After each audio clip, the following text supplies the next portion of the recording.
کہ قرآن پڑھتے پڑھتے بہت سے ہدایت پا جائیں گے اور قرآن پڑھتے پڑھتے بہت سے گمراہ ہو جائیں گے.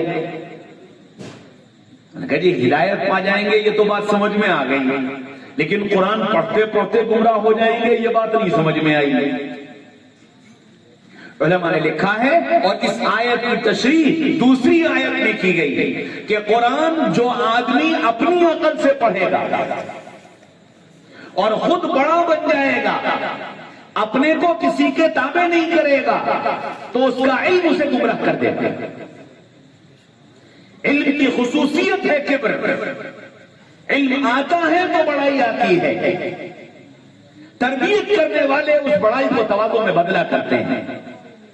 دنیا کی تاریخ اٹھا کر پڑھ لو، جنہوں نے اپنے علم پر بھروسہ کر کے دنیا کی رہبری کرنے کا فیصلہ کیا، ان کے علم نے انہیں گمراہ کر دیا اور وہ سیدھی راہ سے بھٹک گئے.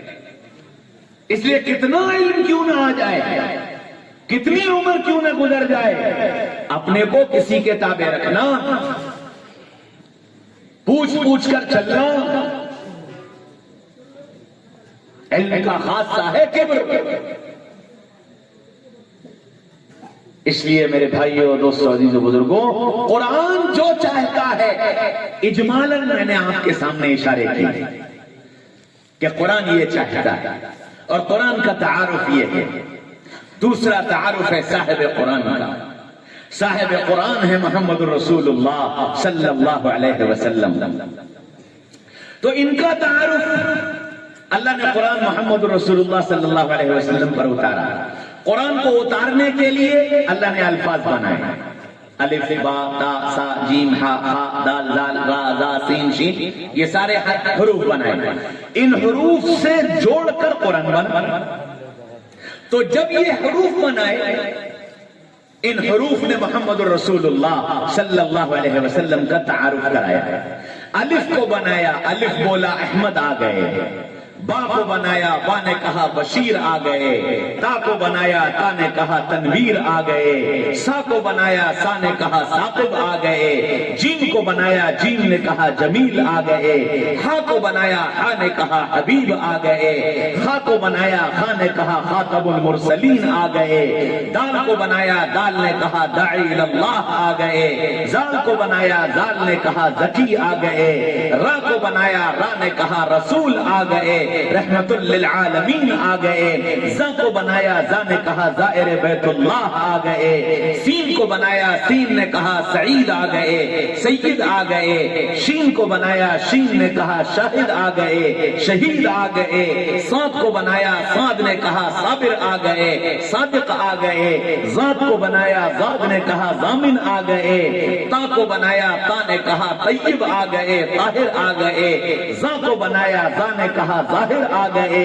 عین کو بنایا، عین نے کہا عادل آ گئے. غین کو بنایا، غین نے کہا غیور آ گئے. فا کو بنایا، فا نے کہا فاتح آ گئے. قاف کو بنایا، قاف نے کہا قاسم آ گئے، قوی آ گئے. کاف کو بنایا، کاف نے کہا کریم آ گئے، کلیم آ گئے. لام کو بنایا، لام نے کہا لئیق آ گئے.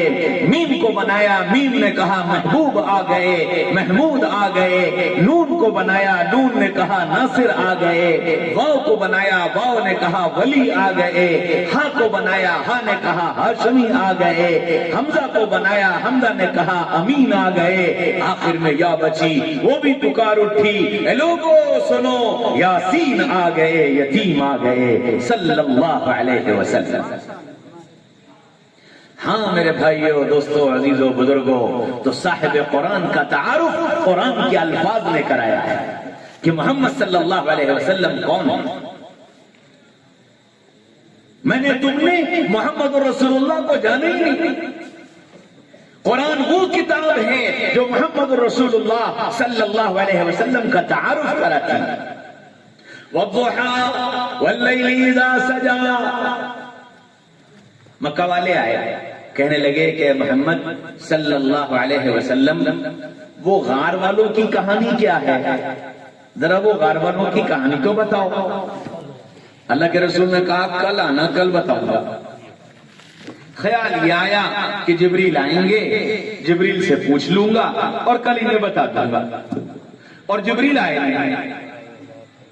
1 دن 2 دن 4 دن 6 دن 10 دن 15 دن 20 دن مہینہ جبریل آئے گئے. اب جب جبریل نہیں آئے تو اللہ کے نبی نے ان سے یہ معذرت کر لی کہ بھئی ابھی نہیں پھر ابھی نہیں پھر. اب وہ جو ابھی نہیں پھر ہوتا رہا تو وہ مکہ والے یہ کہنے لگے کہ محمد کا رب محمد سے ناراض ہو گیا اور محمد کے رب نے محمد کو چھوڑ دیا صلی اللہ علیہ وسلم. 1 2 4 پورے مکہ میں یہ بات چل پڑی کہ محمد صلی اللہ علیہ وسلم کا رب محمد صلی اللہ علیہ وسلم سے ناراض ہو گیا اور محمد صلی اللہ علیہ وسلم کے رب نے محمد صلی اللہ علیہ وسلم کو چھوڑ دیا. نبی بے چین ہو گئے اور اتنا بے چین کہ آپ کو چین نہیں آ رہا تھا. کبھی گھر کبھی غار ہرا، کبھی گھر کبھی بیت اللہ کبھی غار ہرا، لیکن چین نہیں آ رہا تھا. آج جب گھر آئے تو خدیجہ نے بھی کہہ دیا یا رسول اللہ کہیں واقعی اللہ ناراض تو نہیں ہو گیا، کہیں واقعی اللہ نے آپ کو چھوڑ تو نہیں دیا. باہر والوں بھی تو سہ رہے تھے جیسے بھی سہ رہے تھے، اب تو گھر سے بھی آوازیں اٹھنے لگی. بے چین ہو کر رسول اللہ غار کی طرف گئے اور وہاں جا کر آپ نے رونا شروع کیا اور اتنا تڑپے کہ اللہ کو پیار آیا اور جبریل دوڑے دوڑے چلے آئے اور آ کر کیا کہا وَالضُّحَىٰ وَاللَّيْلِ إِذَا سَجَىٰ. نبی جی آپ کے روشن چہرے کی قسم، نبی جی آپ کے روشن چہرے کی قسم، وَاللَّيْلِ إِذَا سَجَىٰ آپ کی کالی زلفوں کی قسم، مَا وَدَّعَكَ رَبُّكَ وَمَا قَلَىٰ نہ رب نے آپ کو چھوڑا ہے نہ رب آپ سے ناراض ہوا. تسلی دی کہ پھر یہ کیا ہوا؟ فرمایا نبی جی آپ ساری امت کے رہبر ہیں، قیامت تک کے آنے والے انسانوں کے قائد ہیں. آپ کے ذریعے سے امت کو یہ پیغام دینا تھا وَلَا تَقُولَنَّ لِشَيْءٍ إِنِّي فَاعِلٌ ذَلِكَ غَدًا إِلَّا أَن يَشَاءَ اللَّهُ. اے ایمان والو جب کسی کام کے بارے میں یہ کہا کرو کہ کل کریں گے تو انشاءاللہ لگا لیا کرو. نبی جی آپ انشاءاللہ لگانا بھول گئے،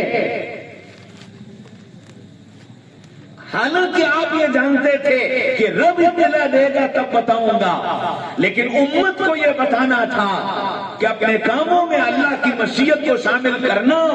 نبی کو خبر سے روک دیا گیا، پھر تمہاری کیا حیثیت ہے؟ اچھا اب کیا ہوگا؟ وَلَلْآخِرَةُ خَيْرٌ لَكَ مِنَ الْأُولَىٰ. نبی جی یہ جو حال آیا ہے اور اس حال نے آپ کو بے چین کیا ہے اور مکہ والوں نے آپ کی ہنسی اڑائی ہے. وَلَلْآخِرَةُ خَيْرٌ لَكَ مِنَ الْأُولَىٰ. اب جو وقت آئے گا وہ اس سے کہیں زیادہ بہتر ہوگا، کہیں زیادہ بہتر ہوگا. کیسے ہوگا؟ وَلَسَوْفَ يُعْطِيكَ رَبُّكَ فَتَرْضَىٰ. نبی جی سنیے، دنیا میں جتنے نبی آئے، جتنے ولی آئے، جتنے قطب آئے، جتنے ابدال آئے، جتنے آئیں گے، سب سے اللہ نے ایک بات کہی، سب سے ایک بات کہی، کیا؟ مجھے راضی کرو، مجھے راضی کرو، مجھے راضی کرو. نبی جی آپ کی شان یہ ہے وَلَسَوْفَ يُعْطِيكَ رَبُّكَ فَتَرْضَىٰ. نبی جی اس وقت تک دیتا رہوں گا جب تک آپ راضی نہیں ہو جائیں. سب مجھے راضی کریں گے اور میں آپ کو راضی کروں گا. یہ ہے مقام. ہم نے نبی کے مقام کو پہچانا نہیں. ابراہیم علیہ السلام نے دعا مانگی وَاجْعَلْنِي لِسَانَ صِدْقٍ فِي الْآخِرِينَ. اے اللہ بعد والوں میں میرا تذکرہ زندہ کر دیجئے. اللہ نے دعا قبول کر لی اور مجھے تمہیں نماز دی. نماز میں تحیات کے بعد درود ابراہیم دیا کہ اب جب نماز پڑھو گے اللہم صلی علی محمد کما صلیت علی ابراہیم وعلی آل ابراہیم، کہ ابراہیم کو یاد کرو گے، ابراہیم پر درود و سلام بھیجو گے. یہ ابراہیم نے مانگا تھا اللہ سے وَاجْعَلْ لِي لِسَانَ صِدْقٍ فِي الْآخِرِينَ. قرآن میں اللہ نے ان کی مانگ کو ریکارڈ کیا کہ اے میرے رب میرے تذکرے کو بعد والوں میں زندہ کر. اور ہمارے نبی کی باری آئی وَرَفَعْنَا لَكَ ذِكْرَكَ. نبی جی میں نے آپ کے تذکرے کو زندہ کر دیا. موسیٰ علیہ السلام نے دعا مانگی رب اشرح لی صدری ویسر لی امری. اے اللہ میرا سینہ کھول دیجئے اور میرے کام کو آسان کر دیجئے. اور ہمارے نبی کی باری آئی الم نشرح لک صدرک. نبی جی میں نے آپ کا سینہ کھول دیا فسنیسرک لليسرى. اور آپ کے کاموں کو میں نے آسان بنا دیا. جو سب کا سب پچھلے نبیوں کو مانگ کر ملا اللہ نے میرے نبی کو بغیر مانگے عطا فرمایا. سارے نبیوں کو قرآن میں آواز دے کے نام لے کر کے پکارا یا زکریا یا یحییٰ یا عیسیٰ یا موسیٰ یا ابراہیم یا نوح یا ہود. سب کو نام لے کر پکارا. ہمارے نبی کی باری آئی ڈانٹ لگائی لا تجعلوا دعاء الرسول بینکم کدعاء بعضکم بعضا. اے لوگوں میرے نبی کو اس طرح مت پکارا کرو جیسے تم آپس میں ایک دوسرے کو پکارتے ہو. پھر کیا کرو قرآن اٹھا کر دیکھو سارے نبیوں کو نام لے کر پکارا لیکن جب محمد صلی اللہ علیہ وسلم کو پکارنے کی باری آئی تو کیا کہا یا ایھا المزمل یا ایھا المدثر یا ایھا النبی یا ایھا الرسول طٰہٰ یاسین بشیر نذیر داعی اللہ سراج منیر رؤوف رحیم. سارے قرآن میں یا محمد کہہ کر کہیں آواز نہیں آئی. ہاں میرے بندوں میں تو رب تھا, میں نے محمد رسول اللہ کو پیدا کیا تھا, میں یا محمد کہہ دیتا تو کیا حرج تھا, لیکن تم کو سمجھاتا ہوں جب میں نے نہیں کہا تو تمہاری کیا مجال ہے, جب میں نے نہیں کہا تو تمہاری کیا مجال ہے کہ تم یا محمد کہہ کر آواز دو, کہ پھر جب آواز دینے کی ضرورت پڑے یا نبی اللہ کہا کرو یا رسول اللہ کہا کرو. ادب بتایا, نبی کا مقام بتایا, نبی کا تعارف حاصل کرو کہ محمد رسول اللہ کون ہے. ہم نے نہ قرآن کو جانا نہ صاحب قرآن کو جانا. ہاں میرے بھائیو دوستو عزیزو بزرگو, محمد رسول اللہ صلی اللہ علیہ وسلم اس دنیا میں میری تمہاری خاطر اپنا سب کچھ لگا کر چلے, اور اتنا لگایا کہ ہم اور تم اس کا تصور نہیں کر سکتے. حضرت ام سلمہ رضی اللہ عنہا کے گھر پر رسول اللہ آرام فرما رہے ہیں اور سلمہ سے باتیں ہو رہی. اتنے میں دیکھا کہ جبریل آ رہے ہیں. فرمایا ام سلمہ کمرے سے باہر جاؤ, جبریل آ رہے ہیں, ساتھ ایک فرشتہ اور آ رہا ہے جو اس سے پہلے کبھی نہیں آیا, اور دیکھو کسی کو اندر مت آنے دینا. ام سلمہ باہر چوکیدار بن کر کھڑی ہو گئی. جبریل آئے, وہ فرشتہ آیا, دونوں اندر چلے گئے.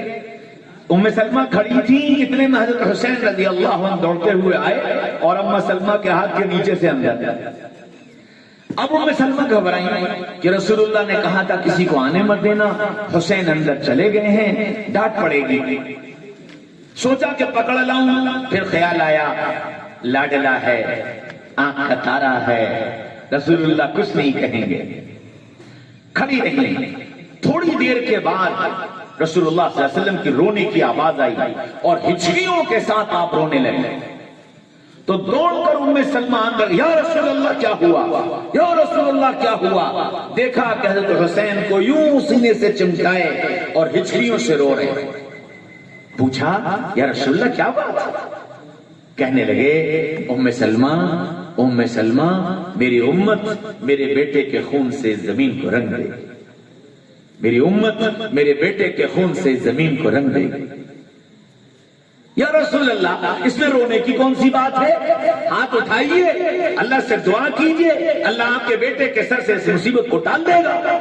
فرمایا نہیں ام سلمہ, اپنے بیٹے کے سر سے مصیبت کو ٹلوا کر اپنی امت کو مصیبت میں ڈالنا نہیں چاہتا. اپنے بیٹے کے سر سے مصیبت کو ٹلوا کر اپنی امت کو مصیبت میں ڈالنا نہیں چاہیے. اور پھر ایک حسین نہیں 22 آل رسول کی گردنیں اتار دی گئی اور ان کے سر نیزوں پر چڑھا دیے گئے اور ان کے جسموں کو گھوڑوں سے رون دیا گیا اور ان کو کفن بھی میسر نہ ہوا. رسول اللہ یہ سب دیکھ چکے تھے. لیکن میری تمہاری خاطر میری تمہاری خاطر اپنے گھرانے کا اجڑنا برداشت کیا, اپنے گھرانے کے ٹکڑے ٹکڑے ہونا برداشت کیا کہ میری امت پریشانی میں نہ پڑ جائے. ہائے میرے بھائیوں, دوستوں, عزیزوں, بزرگوں, میں نے تم نے کیا کیا؟ میں نے تم نے رسول اللہ سے محبت کا کیا حق ادا کیا؟ آج دنیا نے یہ سمجھا ہے کہ محبت کا مطلب یہ ہے کہ نعرے لگا لو, محبت کا مطلب یہ ہے کہ جھنڈیاں لگا لو. محبت نام نعروں کا نہیں ہے,